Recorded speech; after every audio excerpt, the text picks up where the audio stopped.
할렐루야. 박은철 목사와 함께하는 새벽입니다. 오늘 아침도 성령님께서 말씀에 은혜를 주시고 또 말씀이 우리 안에 이해되고 삼켜지고 양분이 돼서 그 능력이 우리를 구원하고 우리를 새롭게 하는 아침이 되기를 바랍니다. 누가복음 8장입니다. 네 가지 밭의 비유 중 세 번째,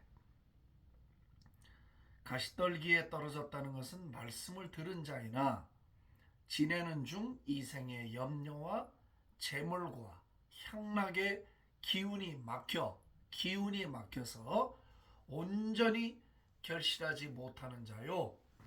좋은 땅에 있다는 것은 착하고 좋은 마음으로 말씀을 듣고 지키어 인내로 결실하는 자니라. 아멘. 신앙인들이 지속적으로 깊이 있게 성장하지 못하는 이유 중에 하나를 세 번째 밭의 비유가 명확하게 설명을 하고 있습니다. 가시떨기에 떨어진 말씀의 씨, 사람의 심령이 가시떨기와 같다는 거죠. 말씀을 들었습니다. 은혜도 받았고 또 그 맛이 무엇인지를 아는 거예요. 영적 세계가 어떤 것인지도 알고 맛을 봤어요. 말씀을 들었지만은 여기 이제 말씀을 들었다는 말이 되게 중요하죠. 진리를 들었어요. 진리를 알아요.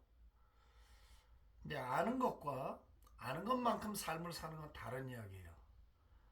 우리에게 필요한 것은 진리를 아는데 아는 것만큼 살 능력을 받아야 돼요. 아는 것이 많으면 신앙이 좋다? 아니에요.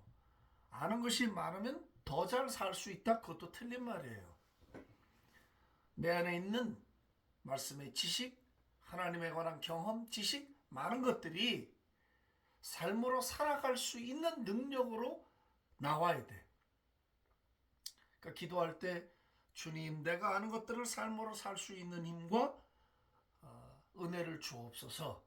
이렇게 기도를 해야 돼요. 말씀을 들었어요. 지내는 중, 말씀을 듣고 신앙생활을 하고 있는 중, 이 세상의 염려와 재물과 향락 세 가지를 얘기했어요. 이것들이 초킹을 했다 이렇게 돼 있어요. 목을 눌렀다, 숨을 못 쉬게 초킹하는 거죠. 팍 눌러서 막 이렇게 깨껴서 숨을 못 쉬는 거. 세 가지가 우리 신앙을 잘하지 못하게 하고 병들게 하고 목을 눌러서 죽인다는 거예요. 결국 뭐 신앙의 불구가 되거나 능력 없는 삶을 살거나 그냥 그렇고 그런 삶을 살아갈 수밖에 없게 된다는 거죠. 이 세상의 염려입니다. 염려가 결실을 막습니다. 염려는 아무것도 아닌 게 아닙니다. 믿음의 반대말이고 염려는 모든 신앙을 다 초토화해버립니다. 기도 백날에도 염려 한 방으로 기도를 다 날릴 수 있습니다. 아무리 많은 것을 이루고 믿음을 역설하고 그럴듯한 설교를 하고 사람들 앞에서 강의를 하고 번지르르한 사역을 해도 염려 한 방이면 다 날아갑니다. 왜요? 기도하고 믿지 않고 염려하니까. 입으로는 말씀의 능력을 믿으라 말하면서 정작 염려하고 자기가 선포한 말씀대로 살지 않으니까. 염려는 그래서 작은 게 아니에요. 저도 물론 예외가 아니에요.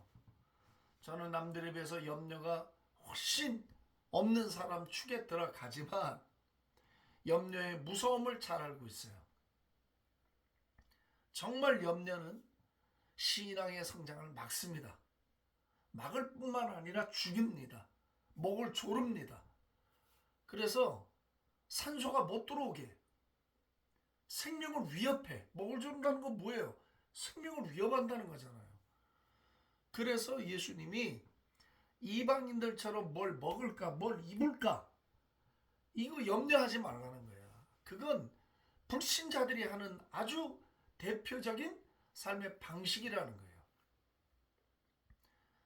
신앙의 능력이 나타나지 않는 이유 중에 결정적인 것은 염려예요. 염려는 하나님의 말씀에 대한 불신, 하나님의 능력에 대한 불신이고 하나님 자체에 대한 불신이에요.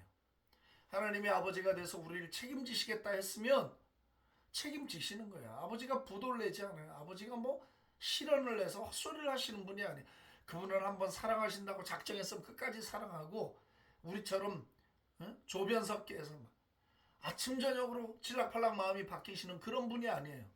약속하면 영원히 지키고 능력을 베푸시면 한이 없고 긍휼과 자비와 복을 베푸실 때는 셀 수 없이 많은 것을 베풀어 주시는 그런 분이 믿습니까 여러분? 아멘. 난 시편에 있다가 그런 게 부딪혀오는 말씀이 있어요. 하나님이 우리를 향한 생각은 셀 수가 없다. 너무 많아서 셀 수가 없는 거예요. 얼마나 은혜로운 말씀이에요. 염려는 그 반대란 말이에요. 하나님이 나를 향하여 갖고 있는 그 수없이 많은 복된 생각에 반대되는 행위지 않나 이 말이에요. 염려는 뭐예요? 내 힘으로 풀어보겠다는 게 염려예요. 내 잔머리로 풀어보겠다는 게 염려예요. 하나님의 능력을 의심하는 거죠. 염려는 우리로 온전한 열매 맺는 삶을 못 살게 합니다. 염려는 아무것도 아닌 게 아니에요. 염려 작은 게 아니에요. 염려는 굉장히 큰 거예요. 두 번째, 재물이랍니다. 아니 뭐 돈 많은 거, 돈 잘 버는 거 문제 있어요? 아니 문제 없어요.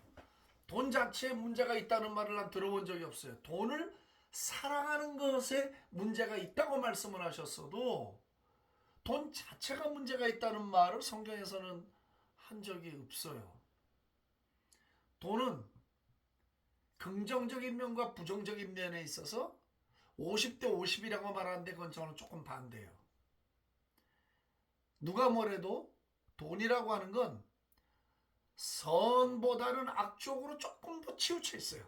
조금 더 치우쳐 있어요. 49대 51이라고 할 수 있을 거예요. 51은 악 쪽으로, 49는 선 쪽으로. 중립 없어요.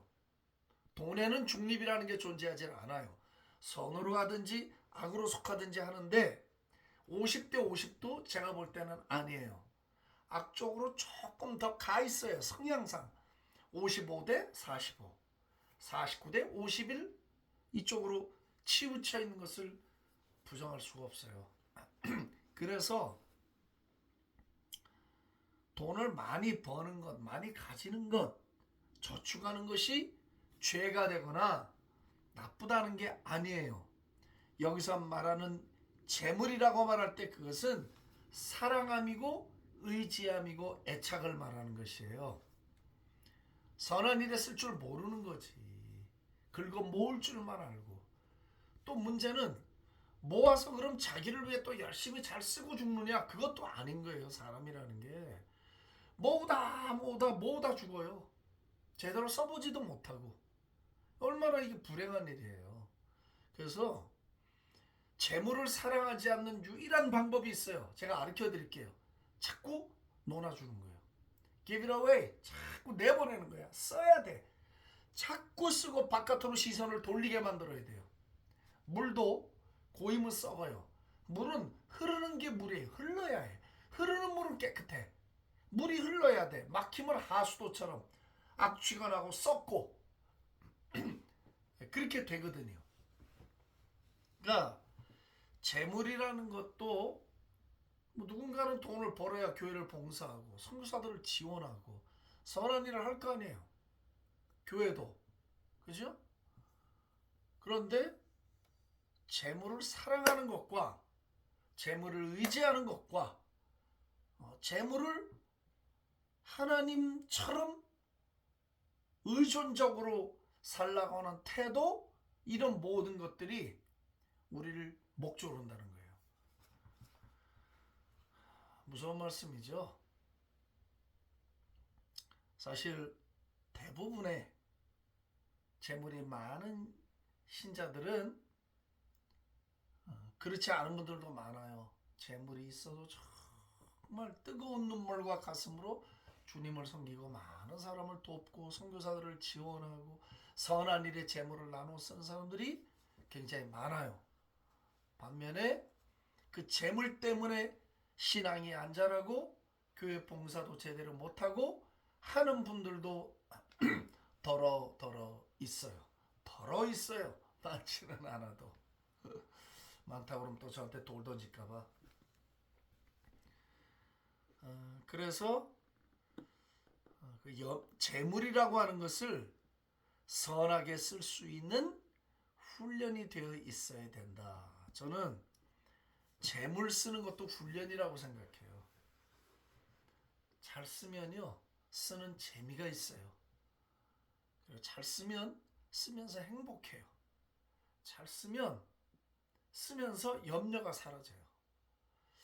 이 재물을 잘 쓰는 것은 참 신비한 면이 있어요. 물질의 세계에 있어서는.